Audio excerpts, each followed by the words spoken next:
अपनी तलवार के दम पर यह बताया कि हम यहाँ के शासक हैं। ऐसी पावन भूमि के चरणों में नमन करता हूँ, वंदन करता हूँ। जय भीम, जय जोहार पेश करता हूँ। साथियों, तमाम साथियों को मैंने सुना, हमारे देश के साथी को मैंने सुना, भाई दामोदर जी को मैंने सुना, तमाम ओबीसी संगठनों के साथियों को मैंने सुना। सबके सब ओजस्वी वक्ता रहे और इतना ज्ञान आज उन्होंने दिया। अगले ज्ञान हमने जाकर बांटना भी शुरू कर दिया। 24 घंटे लगातार ये ज्ञान बांट दिया और सरकार को ये कह दिया कि 24 घंटे के बाद चुनाव करा लो, तो 24 घंटे के बाद ये सरकार नहीं रहेगी। यहाँ दलित आदिवासी पिछड़ों की सरकार हो जाएगी। इतना ज्ञान दिया गया। मुझे जब पता लगा कि हमारे एक IAS अधिकारी ने एक बात कह दी, जिस बात को मोहन भागवत जो RSS के प्रमुख हैं पिछले 5, 7, 10 साल से लगातार कहते जा रहे हैं कि आपस में रोटी बेटी का रिश्ता होना चाहिए। तो न जाने क्यों भारतीय जनता पार्टी के लोगों को, मनुवादी व्यवस्थित लोगों को कैसी आग लग गई। जब मोहन भागवत उस बात को कहता है तो वो ताली बजाते हैं, और जब एक गरीब का बच्चा, एक गरीब पिछड़े का बच्चा, एक आदिवासी का बच्चा अपनी मेहनत के बल पर पढ़ लिख कर वो बात कह देता है तो उनको आग लग जाती है। इस बात का अंतर तुम्हें समझना होगा।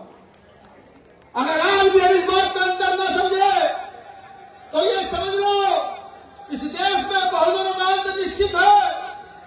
एक तरफ एक बाबा कहता है कि हिंदू हिंदू भाई भाई, एक तरफ एक हिंदू के कहने पर एक हिंदू दूसरा भी ये कहता है अगर हम भाई हैं, हम रिश्तेदार भी बन सकते हैं, हमें छोटी बेटी का रिश्ता भी हो सकता है, तो दूसरे हिंदू के खिलाफ इस देश में आडंबर के साथ साथ षड्यंत्र चल पड़ता है। ये बात हमें समझनी है। इस बात का फर्क अगर नहीं समझोगे तो भी मेरठ में घटना हुई है, उत्तर प्रदेश के मेरठ में एक बेटी का किडनैप करके उसकी मां की हत्या की गई है।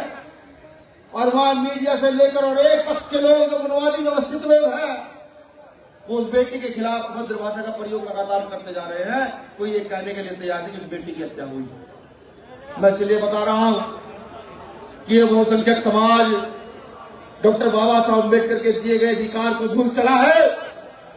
अगर आप आर्टिकल 326 का प्रयोग सही से करते, आर्टिकल 326 को समझते और आर्टिकल 326 को यह सोचते कि एक आर्टिकल ऐसा है जो तुम्हें इस देश में मांगने वाले से ज्यादा देने वाला बना सकता है, तो आज व्यवस्था कुछ और होती।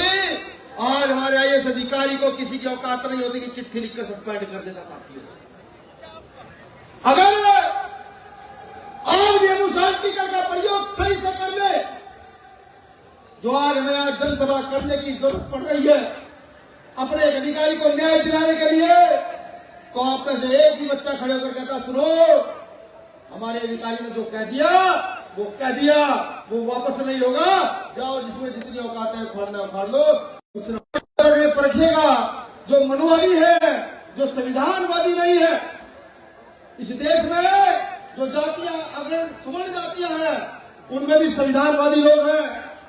इस देश में जो जातियां निम्न जातियां हैं उनमें भी मनुवादी लोग हैं। मनुवादी लोगों को कह रहा हूं, इस देश में जो मनुवादी है और जो संविधानवादी है, इन दोनों को सोचना होगा कि किसकी ताकत ज्यादा है। मनुवादियों को भी सोचना होगा अगर उनमें दम है तो वो अपनी ताकत के अनुसार इस देश की व्यवस्था में अपनी हिस्सेदारी तय करें। और यहाँ के संविधानवादियों को भी सोचना होगा कि अगर तुम में दम है तो कितने संतोष वर्मा के खिलाफ कार्रवाई करवाओगे, ये तुम्हें भी सोचना होगा। ये कार्रवाई संतोष वर्मा के खिलाफ नहीं हुई, ये कार्रवाई हम सबके खिलाफ हुई है। यहाँ बैठे हर उस शख्स के खिलाफ हुई है जो डॉक्टर अम्बेडकर को मानता है। यहाँ बैठे हर उस शख्स के खिलाफ हुई है जो संविधान को मानता है। हम ये जरूर कहेंगे कि हम यहाँ आए हैं संतोष वर्मा जी के समर्थन में, लेकिन आज घर जाकर के सोचने का काम कीजिएगा। वो समय याद कीजिएगा जब डॉक्टर अम्बेडकर बाहर से पढ़कर यहाँ आए थे और नौकरी जब लगी तो पानी का गिलास भी उनके लिए कहा कि तुम्हें पानी का गिलास अलग से अपना लाना होगा, पानी अलग से लाकर पीना होगा, वही कंडीशन बदली नहीं। यही तो हुआ संतोष वर्मा जी के साथ। एक दलित आदिवासी के बच्चे हैं और ये कह दिया कि संविधान के मौलिक अधिकार ये कहता है कि आपको समानता का अधिकार है, आपको शादी विवाह में समानता है। ये कह दिया तभी तो उनके समर्थन में उत्तर प्रदेश, बिहार, राजस्थान, मध्य प्रदेश, महाराष्ट्र के लोग यहाँ उपस्थित हैं। कब तक ये अपना अपमान करते रहोगे? क्या हम इतने बेइज्जत हो गए कि इतनी सारी हत्या, बलात्कार, अपमान होने के बावजूद भी जागने नहीं जाते? अरे डॉक्टर अम्बेडकर के संविधान को देखो, उसे समझो, टीचिंग में समझ जाओगे। मैं लिखकर देता हूं, आप छोड़िएगा। अगर घर की एक सुई कहीं सड़क पर डाल दोगे तो किसी की हैसियत नहीं, सुई को उठा करके अपने घर लेकर जाए। यह बात आपको सोचनी पड़ेगी साथियों। मैं आपको बताऊं कि अभी जो हमारे भाई दामोदर जी हैं, उन्होंने मुझसे बड़े हैं, उन्होंने जो बात कही उस पर खूब बवाल मचने वाला, खूब बवाल होगा, तो उसका जवाब भी मैं दे दूं, तोड़ में मैं दे दूं। और खासतौर से जुडिशरी को भी ये बता दूं कि जिस प्रकार से अगर मुकदमे तुम समाज पर लगाते हो ना, ठीक नहीं है। संविधान का आर्टिकल 13 ये कहता है कि 26 जनवरी सन 1947 से पहले, माफी चाहूंगा, 26 जनवरी 1950 से पहले इस देश के जो कानून थे मानवता विरोधी थे, उन सभी कानूनों का खंडन किया जाता है। अगर उन कानूनों का कोई प्रयोग करता दिखता है तो उसका रास्ता सीधा जेल होगा। ये संविधान का आर्टिकल 13 कहता है मेरे साथियों। मुझे लगता है माननीय मुख्यमंत्री महोदय इस बात को भूल गए, प्रधानमंत्री तो भूल ही चले, बिल्कुल भूल चले हैं। मैं याद कराऊं माननीय मुख्यमंत्री जी को, जब उनकी सरकार नहीं थी, हम 12 फरवरी को इसी मैदान में आए। कौन सा साल था सुनील बरसिया? 22 या 23? 12 फरवरी 2023 को यहां संविधान मानने वाले लोग आए थे भीमार्मी के नेतृत्व में, जिसमें जय संगठन ओबीसी महासभा के तमाम साथियों का बड़ा सहयोग रहा था। और इतनी बड़ी तादाद में आए थे कि प्रशासन पूरे दिन हमारे लोगों को शहर से बाहर खदेड़ता रहा। इस भोपाल के अंदर पैर रखने की जगह नहीं थी साथियों। ये शायद मोहन मोहम्मद जी को याद नहीं। मैं आपसे एक वादा भी चाहता हूं कि जो अपमान ग्वालियर में डॉक्टर अम्बेडकर का हुआ, जो अपमान मध्य प्रदेश में हमारे अधिकारी, हमारे मुखिया संतोष वर्मा जी का हुआ, अगर उस अपमान का बदला लेने की बात आएगी और बुलाया जाएगा तो क्या होगे? मैं झूठ नहीं सुनता। जिसमें दम हो वो आदमी हाथ खड़ा करके कहे कि हाँ भैया हम आएंगे, अपना सम्मान बचाने हम आएंगे। तो ध्यान रखना, हो सकता है कि 12 फरवरी को घोषणा हो, 700 से बात को बता दी जाएगी। अगर संतोष वर्मा जी के खिलाफ जो कार्रवाई हुई है उसको वापस न किया गया, और ग्वालियर हाईकोर्ट में तो हमारे साथी ने घोषणा कर दी है, मैं फिर भी बता दूं, ग्वालियर हाईकोर्ट में डॉक्टर अम्बेडकर की प्रतिमा को न लगाया गया था तो इतनी 100 गुना ताकत से यहां उतरेंगे भोपाल के अंदर कि भोपाल छोड़िए, मध्य प्रदेश की हर गली के अंदर डॉक्टर बाबा साहब अम्बेडकर का, भगवान बिरसा मुंडा का, फूले साहब अम्बेडकर का न्याय खड़ा दिखेगा। सरकार को इतनी बड़ी तादाद में आएंगे, कमर कस लीजिएगा घर जा करके। सम्मानित साथियों, मैं जब ओबीसी की बात देखता हूं, ओबीसी की ओर देखता हूं, तो उत्तर ताक करके कि मेरा एक भाई आज दूसरे को मजबूर कर रहा, तो संविधान को पढ़ता हूं तो देखता हूं कि डॉक्टर बाबा साहब अम्बेडकर ने 341 से पहले आर्टिकल 340 लिखा, और आर्टिकल 340 के तहत जो छोटा सा अधिकार ओबीसी को मिला है वो भी पाया। और मध्य प्रदेश की कलाकारी देखिए, जहां 60 से 70% ओबीसी रहता है, वहां 13% होल्ड ओबीसी आरक्षण आंदोलन, 13% होल्ड कर रखा ओबीसी का मामला। जानते हैं क्यों? जानते हैं किस लिए? इसलिए कि अगर ओबीसी को रिजर्वेशन पूरा मिल गया तो इनके बच्चे वहां जाकर आईएएस बनेंगे, पीसीएस बनेंगे, डॉक्टर बनेंगे, इंजीनियर बनेंगे, और वो आबादी तो बहुत निम्न संख्या में है। उनके अधिकारों पर डाका डाल देने का काम करेंगे।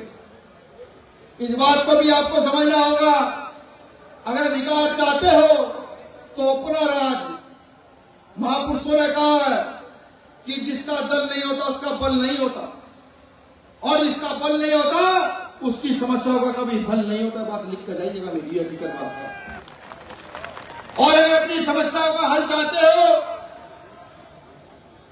अगर अपनी समस्याओं का हल चाहते हो तो अपना बल पैदा करना होगा, और अगर अपना बल चाहते हो तो अपना दल पैदा करना होगा, और अगर अपना दल चाहते हो तो ऐसे लोगों के साथ खड़ा होगा जो लोग रुकने झुकने बिकने का नाम नहीं लेते, जो जब चलना शुरू कर सकते हैं तो गोली खा लेंगे लेकिन पीछे नहीं हट पाएंगे।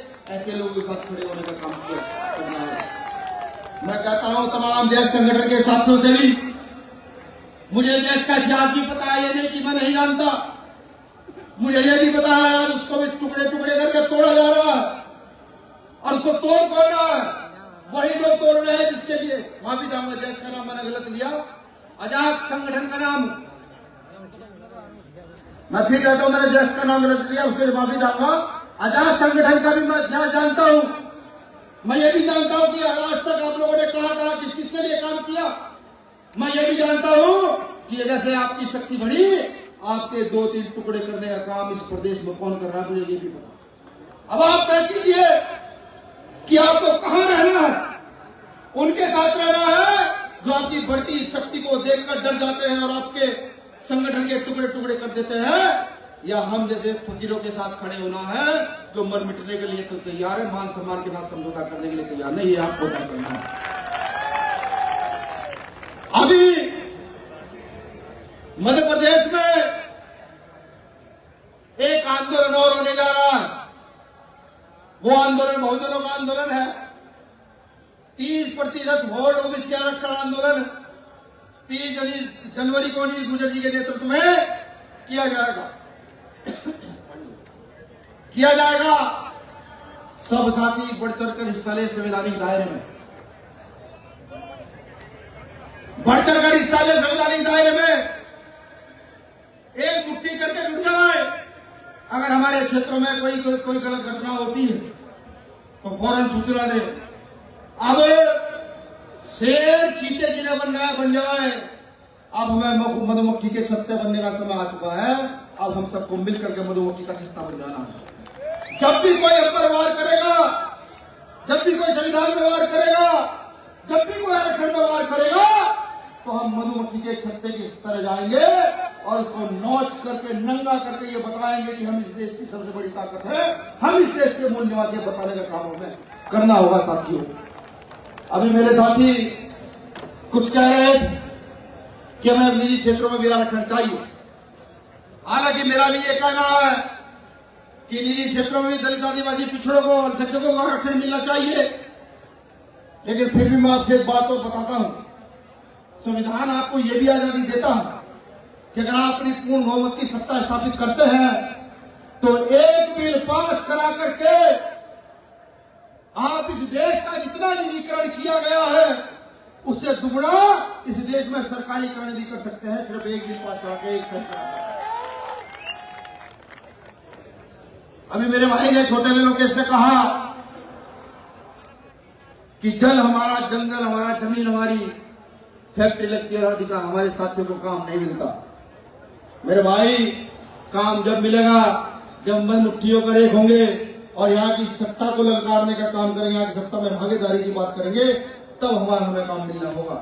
अगर हम सत्ता में भागीदारी की बात नहीं करेंगे तो सदियों से होता आया वो सत्ता में स्थापित रहे। हम 10 लोग गए तो हमें जेल में डाला गया, हम 20 लोग गए तो हमें जेल में डाला गया, और भी तमाम बात ऐसी है। जैसे अभी कुछ साथी बता रहे थे कि विलेश खराड़ी, रामदेव काकोड़िया, बिरसा दादा, सोमन वांचुंग, इन लोगों को आंदोलन करते जेल में डाला गया है। साथियों, मैं बस कुछ और बात कह के, छोटी सी बात कह के अपनी बात को खत्म करूंगा।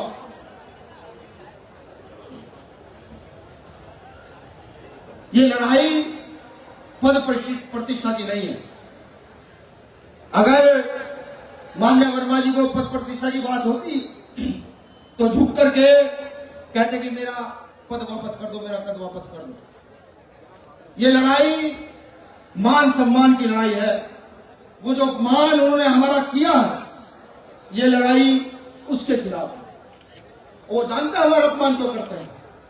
उन्हें किसानों के पसीने से बदबू आती है, उन्हें दलित पिछड़ों के, आदिवासियों के पसीने से बदबू आती है। साथियों, वो पसीना जो जब हम मेहनत करते हैं तब हमें आता है। जैसे मेरा एक भाई अभी बता रहा था कि एक साथी 50 किलोमीटर से शायद पैदल चलकर यहाँ आया, 50 से 500 किलोमीटर चल रहा, वो पैदल चलकर यहाँ आया।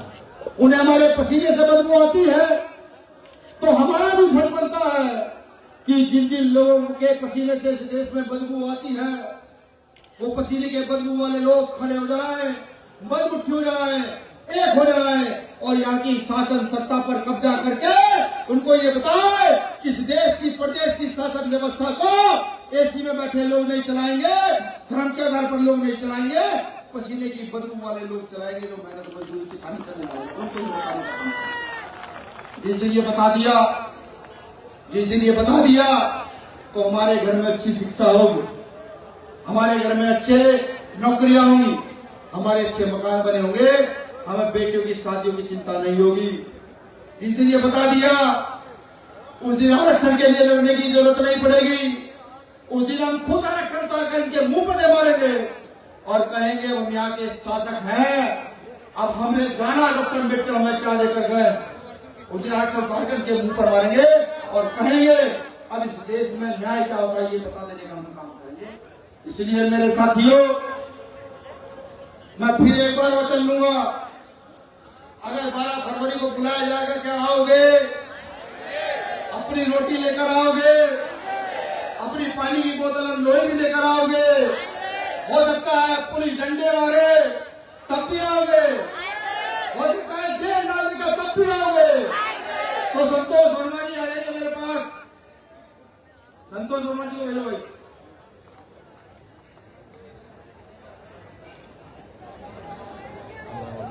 यार मेरा वो छोटा भाई लोकेश भी है, लोकेश आओ, अनिल भाई आ जाओ, ओबीसी भाषा वाले लोग सुनो। अगला आंदोलन 12 फरवरी को हुआ तो इन तमाम चेहरों के नेतृत्व में होगा और इस सरकार के बूथ पर तमाचा मारने का हम लोग काम करेंगे। अगर आइए संतोष वर्मा जी को उन्होंने वापस नहीं दिया तो बताएंगे कि बहुजन समाज के लोग कितने ताकतवर हैं। शुक्रिया। जय भीम, जय भारत, जय संविधान। अंत में सतगुरु संत शिरोमणि सद्गुरु रविदास जी महाराज की 2 लाइन कहकर अपनी बात को खत्म करूंगा। हमारे कुरखेड़े में 600 साल पहले आदेश दिया, क्या क्या कहा? सब नेता कहते हैं, हमने समझ पाए, डॉक्टर अम्बेडकर ने समझा। अच्छा, उससे पहले मैं एक चीज और बता दूं, यहाँ एक बाबा है, उनकी सभा हुई थी सुरेंद्र शास्त्री जी की। समाज के हिवाड़ समाज की जमीन पार्टी के नाम पर उपयोग में ली गई थी। अब उनके गुंडे उस 10 एकड़ जमीन पर कब्जा कर लिए हैं।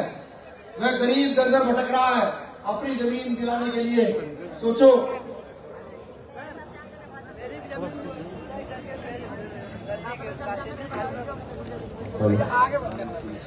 तो अभी आप अगर अपनी जमीन भी दे देंगे तो भैया यहाँ बैठ जाओ पेड़ के नीचे, घर के नीचे, तो आपके घर पर भी कब्जा। ये सब धीरेन्द्र शास्त्री जगह बड़ा व्यापारी हो गया है। वैसे तो ये मामला मैं दामोदर यादव जी को देता हूँ, तो इस मामले को सही से डील करना, वो सही से डील करता है।